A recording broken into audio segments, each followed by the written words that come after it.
Selanjutnya mari kita simak tausiah atau Maulidul Hasanah yang disampaikan oleh Bapak Kiai Haji D. Zawawi Imron. Bagaimana selengkapnya tausiah beliau? Mari kita simak bersama. Assalamualaikum warahmatullahi wabarakatuh. Bismillahirrahmanirrahim. Alhamdulillahi rabbil alamin.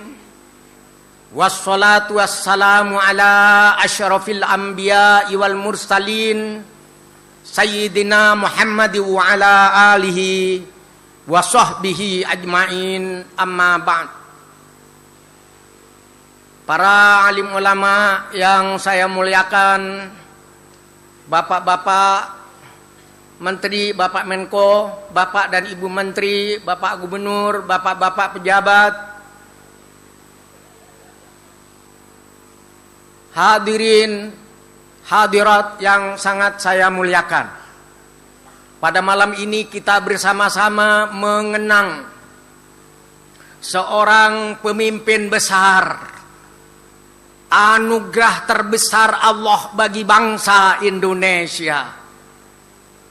Siapa itu? Tidak lain adalah Kiai Haji Abdurrahman Wahid, yang sangat cerdas dan cemerlang di dalam melihat tanah air dan keadaan bangsanya. Orang bisa meragukan bahwa langit itu tidak biru. Orang bisa meragukan bahwa matahari tidak bulat. Orang bisa meragukan bahwa bulan tidak kuning keemasan. Tapi jangan ragukan cintanya Gus Dur kepada bangsa Indonesia.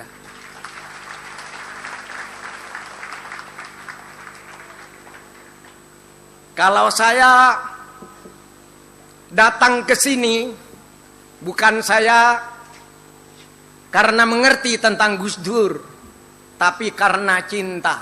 Jadi kalau saya berbicara tentang Gus Dur, bagaimana mungkin saya yang hanya sebutir embun akan mampu bicara tentang luasnya samudra?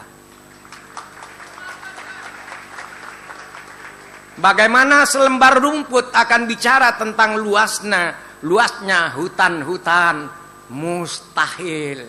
Jadi kalau saya datang ke sini bukan karena saya mengerti Gus Dur, tapi karena cinta kepada beliau, karena saya merasakan makhluk Indonesia yang terindah antara lain adalah Kiai Haji Abdurrahman Wahid.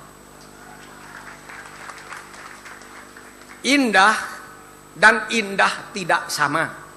Ada yang melihat indah hanya dari mata kepala, tapi ada yang melihat indah dari mata batin. Ada pepatah Libanon yang bunyinya begini. Semoga ingatan saya masih bagus. Semoga saya belum salah ingatan. Pepatah Libanon itu begini bunyinya. Alladzi nafsuhu biwairi jamalin la yara fil wujudi syai'an jamila. Barang siapa di dalam dirinya tidak punya rasa keindahan, dia tidak akan mampu melihat wujud alam semesta ciptaan Allah itu sebagai sesuatu yang indah. Jadi barang siapa yang hatinya tidak indah, dia memang tidak akan bisa melihat wujud Gus Dur sebagai sesuatu yang indah. Karena itu, untuk melihat Gus Dur tidak cukup hanya melihat dengan mata kepala. Harus melihat dengan kacamata keindahan. Baru terasa indahnya Gus Dur sebagai pecinta Indonesia. Kalau saya nakal-nakalan di depan Pak Menko, kira-kira Gus Dur itu melihat Indonesia. Indonesia itu dipisahkan. Pulau-pulau dipisahkan oleh lautan. Jadi Indonesia itu dipisahkan oleh lautan. Tapi juga Indonesia dipersatukan oleh lautan. Dan ketika daratan sudah tidak memberi rezeki, lautan yang sangat menjanjikan. Alangkah indahnya Indonesia. Dan Gus Dur seperti ini melihat Indonesia. Bahkan kalau tidak ada Indonesia, Sulit orang mencari perbatasan antara Samudra India dengan Lautan Teduh. Di mana batasnya? Jadi itulah Allah menciptakan Indonesia itu ada maksudnya. Sebagaimana Allah menciptakan Gus Dur juga ada maksudnya. Bahwa Gus Dur adalah anugerah besar bagi Republik Indonesia dan bagi bangsa Indonesia.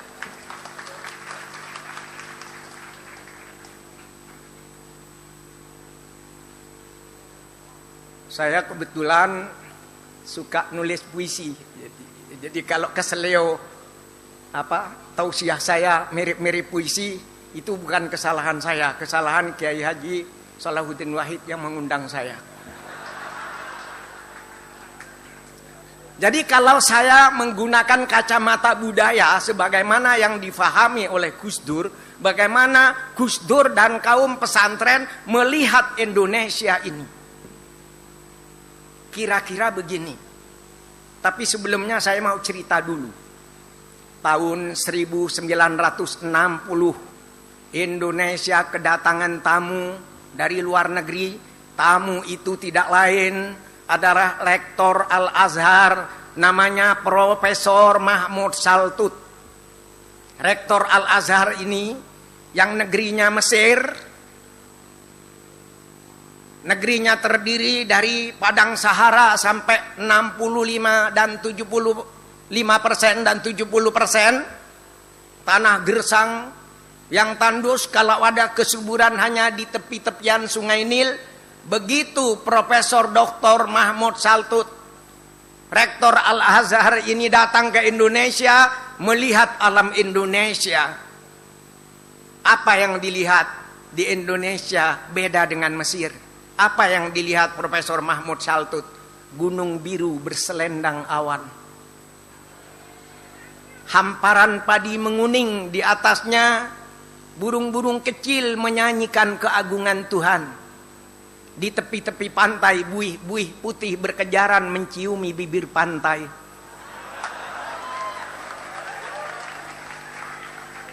Dan di pantai-pantai yang lain, daun-daun nyiur melambai-lambai mengucapkan selamat datang kepada para pahlawan yang tidak lain adalah nelayan yang membawa ikan dari laut.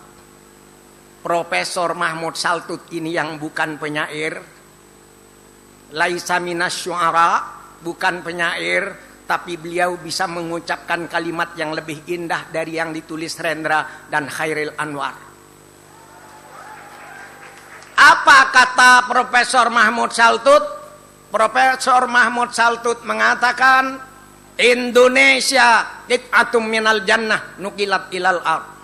Indonesia serpihan potongan syurga yang diturunkan oleh Allah di bumi.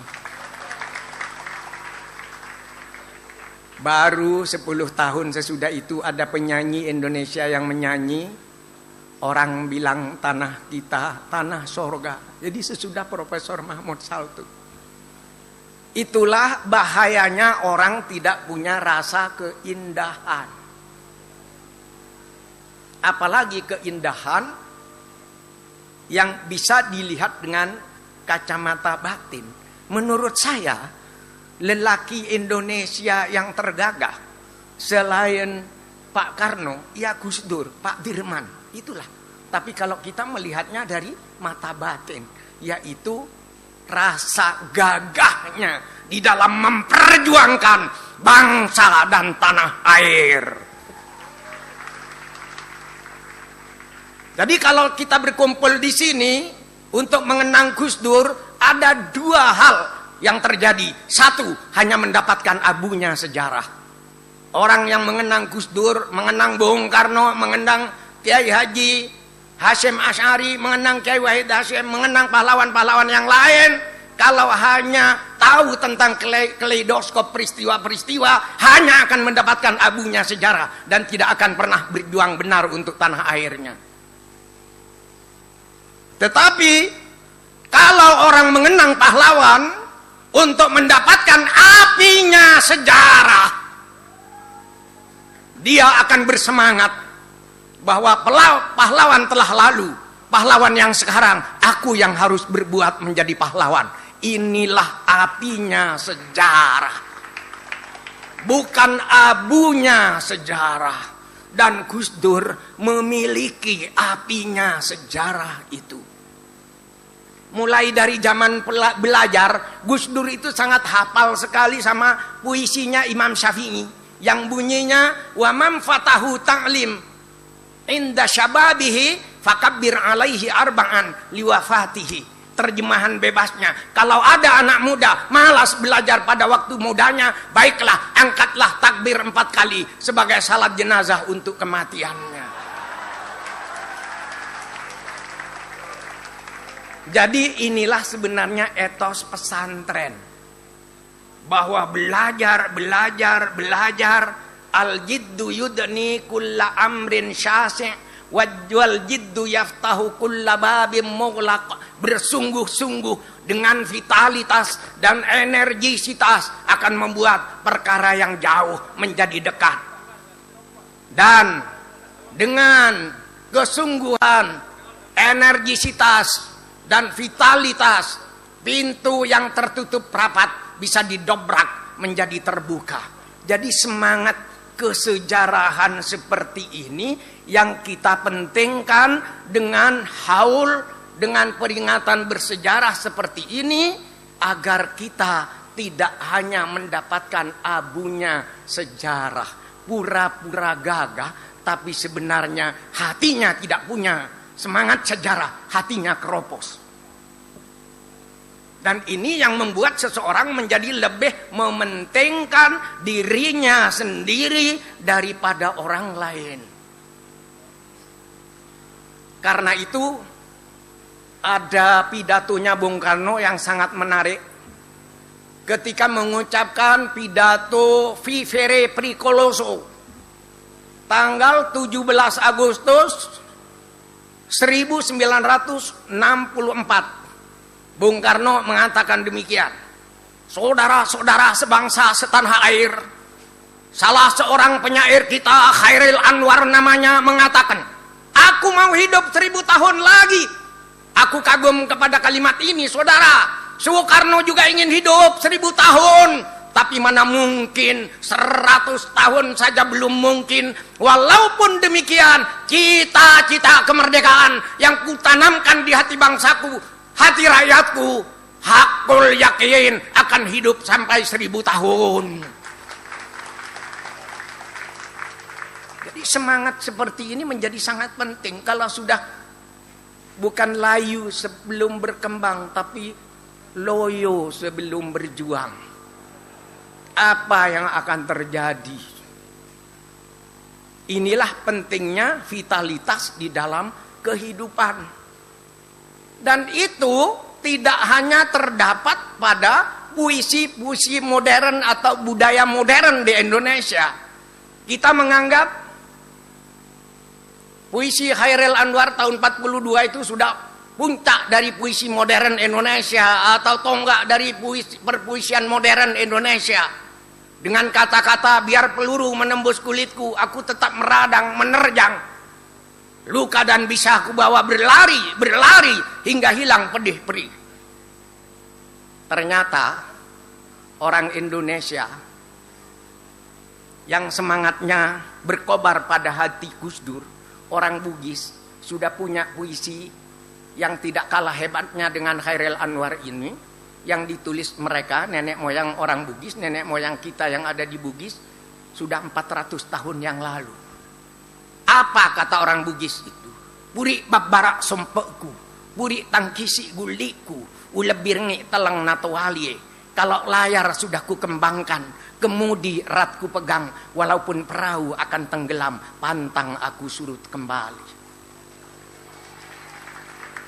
Jadi Gus Dur ini dilihat dari kacamata budaya. Kalau agama sudah banyak ulama ini yang tahu, ya.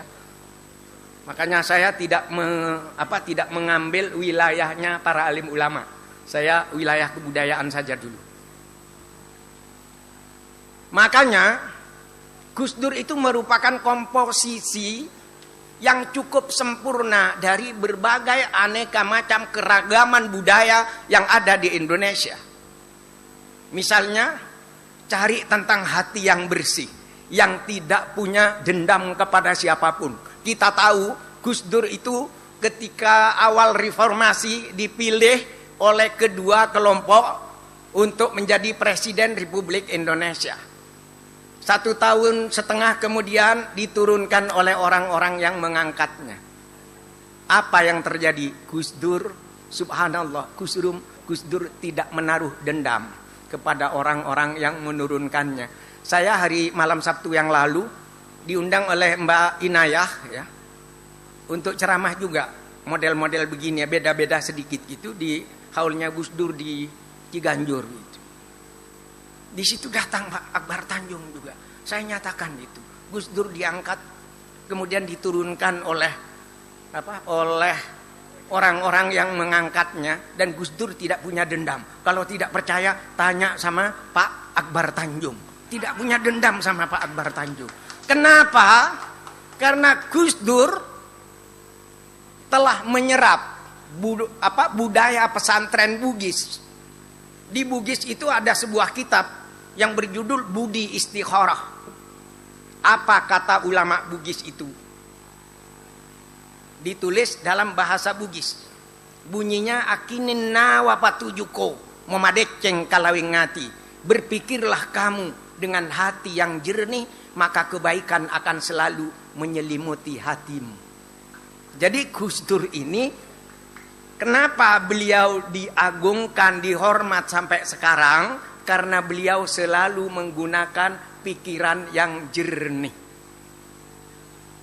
Tapi kadang-kadang kok saya tidak mengerti Pak, kan gitu. Kalau tidak mengerti jangan langsung menjelek-jelekan Gus Dur. Kecelakaan budaya ketika kita tidak mengerti seseorang, kemudian orang yang tidak saya mengerti itu saya jelek-jelekan. Itu kecelakaan kebudayaan namanya. Dan kecelakaan akal sehat. Kalau akal sehat sudah habis, lantas kemana kita? Nah, Gus Dur itu memakai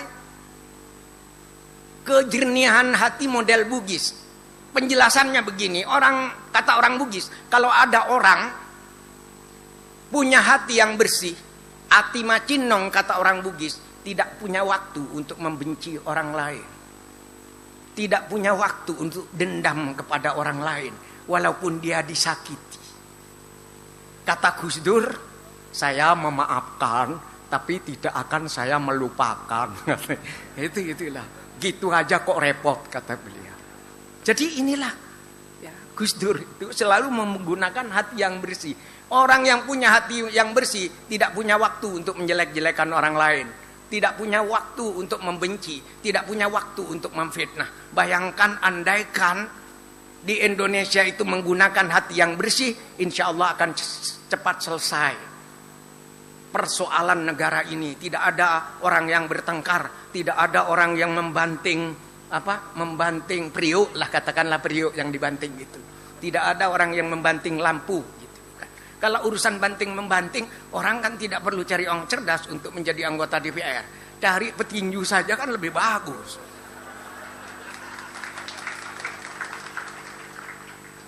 Ya tapi itulah kita. Masih kita pilih juga itu.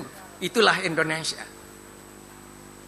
Nah, jadi dari sudut kebudayaan pentingnya hati yang jernih. Sebab dengan hati yang jernih kita mudah untuk bersatu. Kita mudah untuk berdamai. Karena sebagaimana yang Gus Dur sering ucapkan, bertengkar tidak menyelesaikan masalah. Ingat ini, bertengkar tidak menyelesaikan masalah. Jadi kembali ya, semangat Gus Dur kalau dicari dari Sunda. Barangkali ada yang dari Sunda ini. Orang Sunda punya pepatah bunyinya begini, Cikaracak ninggang batu, laun-laun jadi legok. Cucuran air yang jatuh ke batu lama-lama akan melubangi, akan mencekungkan batu itu. Semangat berjuang Gus Dur itu tidak pernah mati-mati. Bahkan mungkin ketika tidur pun beliau itu masih tetap merencanakan perjuangan tak henti-henti untuk seluruh rakyat Indonesia. Untuk melakukan etosnya orang Manado. Orang Manado punya pepatah, si tahu, timau, tumau, tahu. Orang hidup harus mampu memberi kehidupan kepada orang lain. Bahkan, ya, sebagaimana yang diucapkan oleh penyair Al-Ma'ari, itu sangat difahami sekali oleh Gus Dur sebagai penggemar budaya dan sastra. Janganlah hujan membasahi bumi. Janganlah hujan membasahi ladangku kalau tidak menyiram seluruh bumi. Gus Dur tidak ingin senang sendiri. Jadi kalau ada hujan, jangan hanya ladangku yang tersiram air, tapi semua ladangnya orang-orang. Kalau hanya ladangku yang disiram air, tak perlu ada hujan menyiram ladangku. Inilah kenapa, karena kata Gus Dur, yang tertusuk padamu berdarah pada hatiku. Yang tertusuk pada hatimu, orang-orang kecil, rakyat jelata, wong cilik, akan berdarah pada hatiku. Karena itu, di dalam pemahaman Gus Dur tentang pahlawan, pahlawan adalah orang yang berjasa kepada bangsa tanah air. Tentu saja para pahlawan TKR, anak buahnya Bung Tomo tahun 1945, anak buahnya Toha pahlawan Bandung, orang-orang yang mati pertempuran Ambarawa, orang-orang 60.000 orang Sulawesi yang dibunuh oleh Westerling karena tidak mau dijajah lagi Indonesia. Tentu saja itu sudah memang pahlawan. Tetapi juga dalam kriteria pahlawan Gus Dur, seorang petani yang mengirim beras kepada kita dan berasnya kita makan. Para nelayan yang bertarung di tengah laut di malam buta, bertarung melawan badai dan gelombang. Kemudian besoknya membawa ikan kepada kita, ikannya kita makan. Itu sebenarnya orang-orang yang berjasa memakmurkan tanah air. Beliau-beliau, para petani itu dan para nelayan itu, para peternak itu, dalam kriteria kepahlawanan Gus Dur, dia sebenarnya adalah pahlawan-pahlawan yang berjasa bagi bangsa dan tanah air. Saya kira Pak Menko setuju kalau pahlawan itu juga para nelayan yang bawa ikan. Jadi indah sekali. Jadi kalau kita datang ke tepi-tepi sawah di desa-desa terpencil, di situ dikubur para petani, kita turun atau karena kesusu di atas mobil atau di atas bus kita baca Al-Fatihah kepada para pahlawan, para petani. Berarti kita punya akal sehat, menghargai pahlawan, menghargai orang lain. Kalau kita ke tepi-tepi pantai, ada kuburan para nelayan yang ikannya selalu kita santap setiap hari. Kita membaca Al-Fatihah untuk para pahlawan. Dan kita melihat makamnya yang sederhana itu, tapi dengan rasa cinta permohonan, ya Allah, para pahlawan ini, para nelayan ini, berilah tempat yang indah di dalam kubur, dan berilah ridhamu ya Allah, berilah ridhamu, dan berikanlah syafaat Rasul kepadanya. Kita telah ziarah Taman Pahlawan, indah sekali. Ini sebenarnya menunjukkan betapa pentingnya kebudayaan pesantren itu dihidupkan kembali dalam rangka revitalisasi kebudayaan. Cobalah ketika kita sudah buntu menafsirkan rasa bangsa, pesantren memberikan pemahaman yang baru tentang keindonesiaan. Memang ada kata-kata bahwa yang disebut bangsa, menurut Bung Karno, yang disebut bangsa adalah sekelompok manusia yang merasa bersatu karena persamaan tujuan perjuangan dan persamaan nasib. Pertanyaannya, kalau tujuan perjuangan sudah berbeda-beda, tiap kelompok sudah punya tujuannya berbeda-beda dan mengklaim dirinya sendiri yang benar, kemudian persamaan nasib sudah tidak ada, menurut Bung Karno sudah tipis rasa bangsa itu. Itulah kita membutuhkan revitalisasi dengan rasa kebangsaan. Rasa kebangsaan model pesantren itu begini bunyinya. Kami minum air Indonesia menjadi darah kita. Benar? Betul? Apa yang kita minum air dari Afrika Selatan? Kan tidak. Kita minum air Indonesia menjadi darah kita. Kita makan beras dan buah-buahan Indonesia menjadi daging kita. Kita menghirup udara Indonesia. Udara Indonesia menjadi nafas kita. Kita bersujud di atas bumi Indonesia, berarti bumi Indonesia adalah sajadah kita. Dan bila tiba saatnya kita mati, kita semua akan tidur dalam pelukan bumi Indonesia. Daging kita yang hancur membusuk akan bersatu kembali dengan harumnya bumi Indonesia. Tidak ada alasan untuk tidak cinta.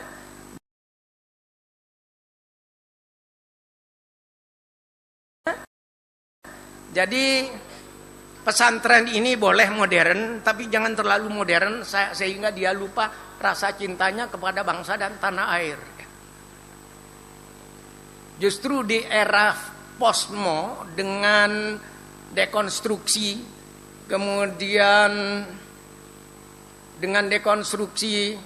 kemudian yang satunya pluralisme, dan yang lain berupa keterbatasan, kita ada waktu untuk menghidupkan tradisi dalam bentuknya yang baru. Jadi budaya pesantren, boleh pesantren itu mengikuti arus zaman, tapi jangan sampai hakikatnya. Bahwa dalam budaya Jawa disebutkan hamemayu hayuning bawono, mempercantik keindahan tanah air. Jadi kalau bumi Indonesia itu ditanami, dipupuk, disirami, bumi Indonesia itu akan membalas dengan panen yang melimpah. Tapi kalau bumi Indonesia dijadikan tempat untuk saling fitnah, saling bermusuhan, saling berkelahi antara yang satu dengan yang lain, bumi Indonesia tidak terima. Inilah pentingnya kita kembali kepada Allah Subhanahu wa Ta'ala. Jadi ada Bugis, ada ya. Saya ingin menyumbangkan yang dari Madura aja. Yang dari Madura karena kebetulan walaupun nenek moyang saya dari Kudus ya, tapi saya lahir di Madura, bunyinya begini. Aslinya begini. Bahasa Bugisnya tadi aslinya, ini aslinya. Mon tetireng penter cong bede guruna, tetireng pocur setade guruna. Nek dadi wong pinter le ono gurune, dadi wong bejo sing ora ono gurune. Dan itu bisa lihat kita tahun 45 jumlah sarjana menurut Christophorus Eka Budianta, jumlah sarjana di Indonesia itu tidak sampai 100 orang. Tapi kita bisa bikin proklamasi. 2 tahun kemudian kita bisa mengibarkan bendera merah putih di depan gedung PBB di Washington. Tahun 49, 27 Desember 1949, Bung Hatta dan kawan-kawan berunding di konferensi meja bundar di negeri Belanda, pulang membawa surat penyerahan kedaulatan dari kerajaan Belanda kepada Republik Indonesia Serikat. Jadi kita menang di negeri musuh, menang di negerinya guru kita, menang di negerinya penjajah kita. Kenapa kita menang? Jawaban dari delegasi Indonesia, karena kita benar, jujur, dan adil. Jadi kalau kita benar, jujur, dan adil, dekat dengan Allah, insya Allah kita akan diberi kemenangan oleh Allah Subhanahu wa Ta'ala. Waktunya sudah mau habis dan saya malam ini harus pulang ke Madura.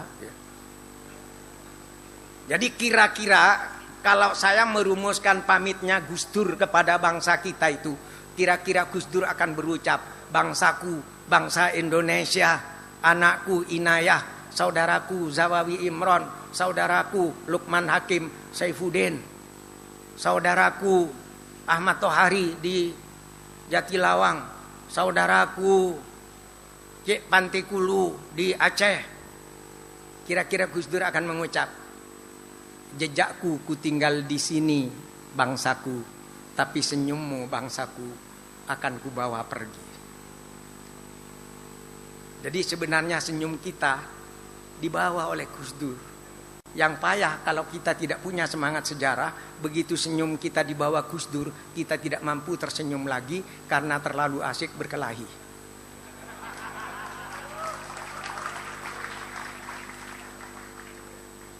Itulah pentingnya ati macinong. Jadi filosofi tentang hati yang bersih itu saya teliti dalam penelitian kebudayaan, memang luar biasa. Ati macinong ati yang bersih menurut orang Bugis, penjelasannya yang bagus bahwa orang yang punya hati yang bersih tak punya waktu untuk bertengkar, tak punya waktu untuk membenci, tak punya waktu untuk mendendam. Ini bukan kata-kata, pada Gus Dur beliau pelakunya. Jadi kalau kata-kata baik saja, tapi tidak ada perbuatannya, itu bohong. Ya. Jadi kita baru disebut baik kalau melakukan. Itulah kenapa saya menulis sebuah puisi, judulnya Telur, yang agak ramai Agustus tahun lalu dan Agustus tahun baru juga tahun ini di Tempo. Bunyinya begini, telur. Pak Lukman sudah tahu puisi telur ini karena sering beberapa kali mendengar sebelum jadi menteri. Telur. Dubur ayam yang mengeluarkan telur lebih mulia dari mulut intelektual yang hanya menjanjikan telur.